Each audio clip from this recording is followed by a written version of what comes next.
You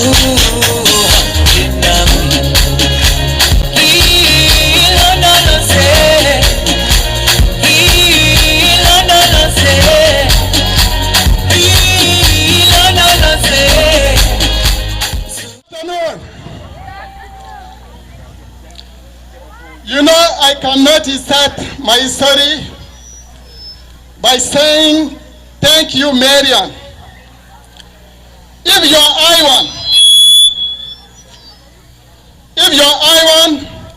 immigrant, refugee, and international incident, before I tell my story, I would like you to put your hand together for Iowa.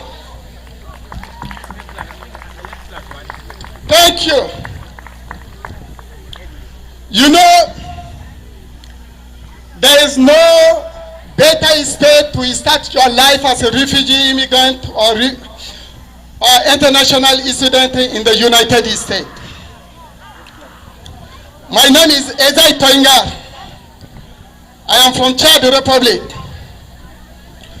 My history might be one of millions of histories of refugees. At the age of 13 years and 8 months, I was forced to carry the gun as a child soldier. Miraculously, I escaped, and I was lucky enough to go to school. Some years later, there was another round of war going on. I was lucky again to escape, but for that time, I ran to be in Nigeria for 4 years and 1 month before the United Nations and the government of the United States under the leadership of Bill Clinton. They gave me opportunity to come to the United States. By leaving Nigeria, I did not have any paper. However, I was given a yellow envelope where they told me not to open it until I reached to New York, and then I handled this to immigration.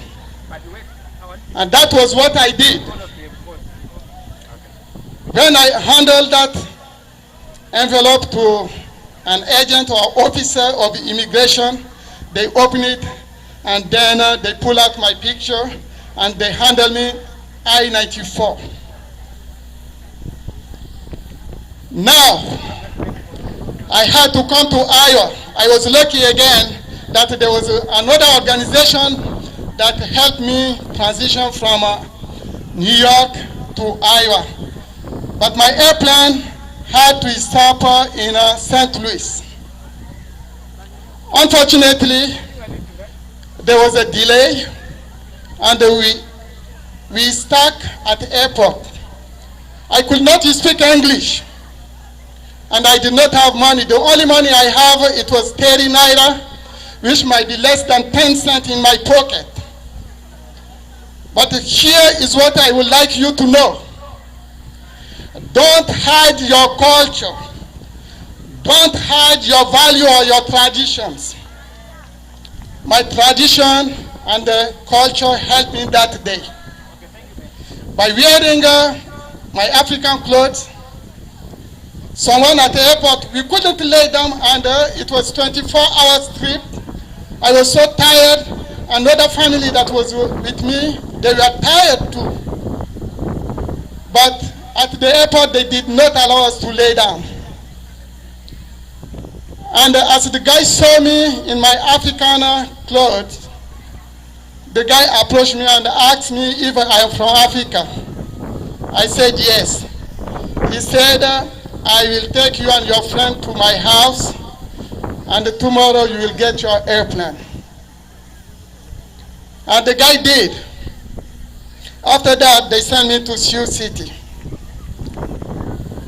And another thing, besides the value and culture that we need to keep as our identity, it is also to know your responsibility in your community, your right and your responsibilities are two things that are very important when you are new into a community. Iwans are great people. Sometimes they want to help, but they don't know how. And that is how we are going to integrate ourselves, is to show them some of our traditions and culture. At the same time, we can learn from them also. And at one point, we are going to come out with something that is going to be grateful for them and for ourselves. Sometimes, when I came with cultural differences, I did some of the things that are like a crime, but I did not on my eyes, or the eyes of those in Africa are not crimes. But when you don't know something and you do it, you might end up into a big trouble. And that is why we feel like it's very important to have an organization called Wake Up for Your Right, where we can learn our rights and our responsibilities. And through that, we come out with intercultural festival that you see here. And how this intercultural festival is going to help us to make Iowa as a best place in the United States in the area of culture and traditions. There are some Iowans that sometimes they travel outside of the United States to learn some of the cultures or traditions. Now, you have Africans, you have Asians, you have many people from different backgrounds. And the only thing is going to help us to make our city, like Marion City or our Linn County or our Iowa as the best place to live, is to show up like we did today. You know, this is not only about Iowans. It's also about you refugees, immigrants, as well as the international students. By showing up, we learn more, and our children are going to pick up some of other cultures. And when they will grow up, they will be totally different. Wherever they go, they are going to be, it's going to be very easy for them to integrate themselves into the new community where they are going to belong to. And today, I would like to thank the mayor, Nicholas Abu Asali. Unfortunately, he is not among us, but I know in his spirit he is with us.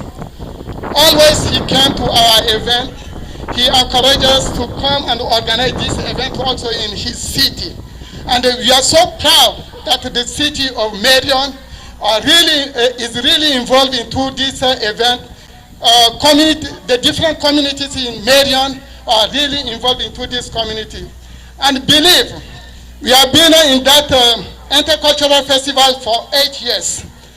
And always when we say we are going to do something, we do it. And today, Marion has shown us the love, the good spirit, and show us the way we are going to be more inclusive into this community.